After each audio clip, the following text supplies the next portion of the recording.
Le prophète Joël Francis était en train d'essayer d'expliquer et de faire comprendre à plusieurs la révélation de l'amour que chacun devra donner à son Dieu, en mettant plus l'accent sur les raisons qui sont censées pousser une personne à aimer Dieu, sans que ça ne soit peut-être dit littéralement, ou encore la conscience que l'homme devrait avoir de l'amour qu'il devra donner à son Dieu par la gratitude après que l'homme ait constaté le sacrifice que l'Éternel Dieu a fait en donnant son Fils pour le rachat des âmes, tel que c'est conçu. C'est la raison pour laquelle il dit que Dieu ne nous demande pas implicitement de l'aimer.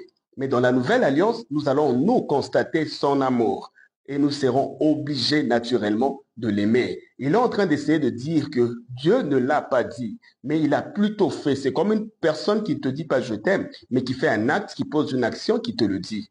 Et ça te remplit d'amour. Et par le constat de cette attention ou bien de cette responsabilité, c'est dans ce contexte que le prophète Joël Francis essaie de faire comprendre aux gens que Dieu ne nous demande pas dans la nouvelle alliance de l'aimer, mais il a fait plus que ça. Il nous a manifesté de l'amour qui, directement, en retour, par gratitude, nous devrions déjà le redonner de l'amour. Donc c'est un peu dans cette logique qu'il essaie de faire comprendre aux gens. Mais je pense que son langage a été trop savant et la spiritualité littérale a fait comme s'il est allé contre certaines compréhensions des Écritures.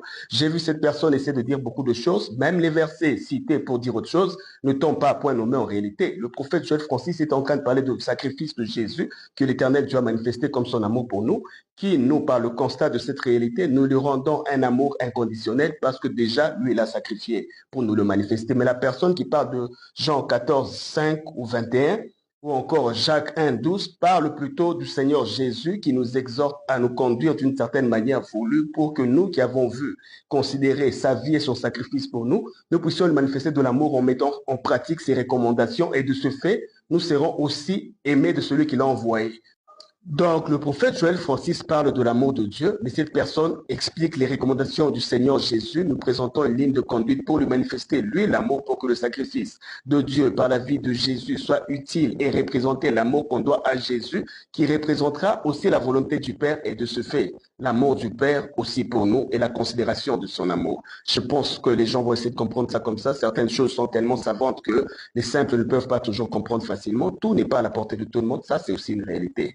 Mais le prophète Joël Francis n'a jamais dit que Dieu ne nous demande pas de l'aimer. Il a dit, au lieu de le dire, il a manifesté un geste qui nous obligera directement à l'aimer. Dans la nouvelle alliance, il n'a pas plus parlé, il a plutôt fait. Nous, en constatant, c'est déjà un langage implicite de lui rendre cet amour. Il magnifiait cette demande et cette conscience parce que Dieu, lui, a donné. Nous, en retour, nous devrions lui redonner par conscience, gratitude et responsabilité. Il parlait de ça. Il ne